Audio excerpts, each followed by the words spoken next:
ভিডিওটিতে বর্তমান সমাজের চিত্র তুলে ধরা হয়েছে, যেখানে বিনোদন শিক্ষা দুইটাই আছে। আশা করি ভিডিওটা সম্পূর্ণ দেখবেন। ইমাম সাহেব মসজিদের সভাপতিকে বলছে, ভাইজান, এই মসজিদের মাইকে তো আওয়াজ আসতেছে না, স্পিকারটা মনে হয় পাল্টাতে হবে। সভাপতি সাহেব বলল, এবার 300 ওয়াটের স্পিকার আনবো, পুরো পাড়া গম গম করবো। বিয়া হোক, জানাজা হোক, হিন্দি গান বাজলেও যেন হার না মানে। ইলেকট্রিশিয়ান বলল, 300 ওয়াট তো অনেক বেশি, এত পাওয়ারে মসজিদের ছাদও কাঁপবে। সভাপতি বলল, মসজিদ না কেঁপে কি জনগণের গুনাহ কাঁপবে?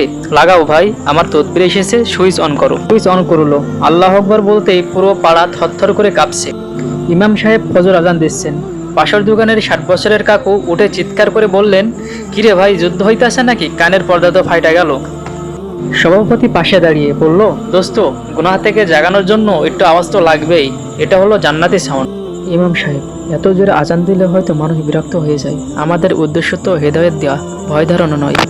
সভাপতি চোখ লাল করে বলল, ইমাম সাহেব, আপনি ইমামগিরি করেন, সাউন্ড আমাগো হাতে ছেড়ে দেন। এই মসজিদ আমার সাউন্ডে চলে, আপনার বয়ানে না। মসজিদের মাইকে আজানের বদলে গান হচ্ছে। ইমাম সাহেব দৌড়ে এসে বলল, এটা কি হচ্ছে? পাশ থেকে এক কিশোর বলল, স্যার, সভাপতি সাহেব তার ফোনে ব্লুটুথ লাগিয়ে গান শুনতেছে। সে বলছে, আল্লাহু আকবার দেওয়ার আগে মন ভালো করার সুর দরকার। যেখানে মসজিদের সভাপতির হাতে স্পিকার আর ইমামের হাতে কেবল তাকওয়া, সেখানে গান আর আজান একই সিস্টেমে বাজে।